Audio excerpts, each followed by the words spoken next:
And I asked him a question, because whenever Loudly? I was covering President, well, I was in the back of the room again. Mr. President, how could I do that? I asked him a question, and he blinked. Sam, Donaldson, is that you? I said, yes, sir. He said, well, he said, you're a has-been. I don't have to answer questions from a has-been anymore.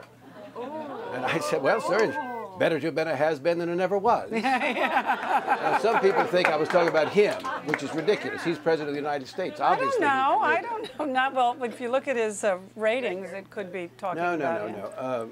I was walking back to the White House, and Tony Snow called me and said, oh, someone with the president here, he just wants you to know he loves you. And I took offense at that. I didn't tell Tony. I said, you know, that's fine. Thank you, and tell him, look, we're two West Texans, that's what we do, and no offense taken. And when I said I took offense, not because of what he said, right, but he loves me. He apparently has no idea what I've been saying about him for the last 8 years. How could he love me? That was evidence that he wasn't tuned in love at me or all. hate me, but don't ignore me. So he's right. I'm a has-been. He has no idea that I've opposed him on so many fronts. You know, I mean, when you have a big personality like you do, you can't help but draw attention of all sorts. And in your career, people have mocked you. Not mocked you, but you've been... Yes, mocked me. Mocked you. And has that ever hurt? I used to be a star on Saturday, Daryl Hammond on Saturday Night Live. Yes, I and know. others. Well, See, now they don't talk about me at all. Well, but did that ever hurt? When No. they talked about your hair, did that ever hurt? No. I often just point to my hair when we're talking. Do you remember that moment on the set live on the Brinkley show when Fritz Hollings brought up the late your hair? Fritz Hollings. I was there. Whipped it on me. Yeah, that was nastiness before its time. Well, maybe, but do you care to share? Listen, if you're going to be in the kitchen, you know. No, I know, stand but the heat. You don't think that was below the belt? No, well, listen, I had not said anything about Fritz Hollings' personal appearance, his decor, his hair, his stomach, or anything like that. No. But I say this to people: if arguing with you, you got to beat my argument. Calling me a name, I win. Hey, I win right there. Absolutely. And if you look at political arguments, the same thing.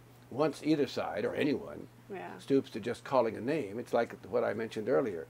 When the dear woman, Jean Schmidt, I hope she's not present because I'm sure she's a nice person, from Ohio, told Jack Murtha, who won the Bronze Star in Korea, that he was a coward because she didn't agree with his position on the Iraq War. Murtha won, right there to me. Did you ever speak to Fritz Hollings again? Yes, of course. No, yes, you're a big man. He was never on the Brinkley show after that. I didn't think but so. It wasn't because you me. know who was the most upset? It wasn't me, it was David Brinkley. It was David Brinkley. David Brinkley was one of the greatest gentlemen. Yes. One of the kindest, yeah, non-mean people, not only in this business, but that I've known in my life. He was pretty much right down the middle, too, don't you think? He was down the middle from the standpoint of his public appearances. Right. He had his own private preferences. But they didn't get on the air. They didn't until the very end of his time at ABC, when he forgot himself and thought his mind had begun to wander, and I can appreciate that now. Yeah. And he didn't realize he was live. He thought we were still in a break, and he talked about something about Bill Clinton. Right. It was embarrassing. He was the most embarrassed by it. But wasn't he kind of right, too? What he said? Well, he said Clinton was a bore. The switchboard lit up, and half he didn't the people, mean B-O-R-E either. Yeah. Yes, we're not talking about that other. Yeah, that he's never boring, but he was being boorish. Boorish. No, he said it was boring. Oh, boring. I thought you were talking about the male hog or something. No, no, I'm not from the West. You're not from the West. So, and half the people said, you know, how dare David Brinkley say this about the President of the United States, and half the people said, thank goodness some reporters finally had the guts to tell the truth about it. You know, it's interesting. You're definitely not a has-been, but, you know, some of the biggest names... I think I'm over the hill. You're not, but some of the biggest names of... you're still working, hey? That's what matters. I don't know why. Because you Why like is ABC still wanting to pay me? Since they don't want me to do heavy lifting. Because you're a big why do I still go personality. in? Because of Rune Arledge. I'm lucky enough that I've got a couple of nickels. I don't need to do that. I'll be 75 at the end of this contract, and that'll be the end of it. Really? I assure you. Yeah, really. And then you'll go live in... No, like Daniel Shore, I may still show up occasionally. Daniel Shore is 94, 95. That's amazing. I still hear him. But do you have a plan to live in New Mexico at some point? Well, I'll never permanently leave Washington, but I'll spend more time elsewhere, I guess. Well, it's been because you know I don't do anything but what I do, basically. Well, I do a few other things. You do some media. But I want to learn how to lay a straight brick wall. I mean, the things that now interest me are not the things that used to interest me so much from the standpoint of I've got to cover every story and go with all presidential You're an trips elder and all statesman.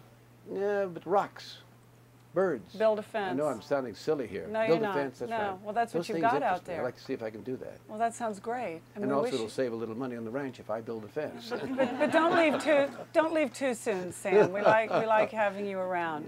Our time is up. I'm sure Sam will hang around. Everybody'd like to meet him. Yes. Well, I'd be glad to hang around. And thank you for coming over and doing this. It's really great to see you again. It's good to see you, and we wish you lots of luck. And we'll be watching you. Hey, and on if you ever week. give up this business, want to come back to ABC? Yeah. I have a little influence left. Yeah. Light you never know. on. I've only got a year left on my lease, so we'll see. But I've heard that Sam. before. Yeah. Thank you, and thank you, everybody. Hope to see you next week.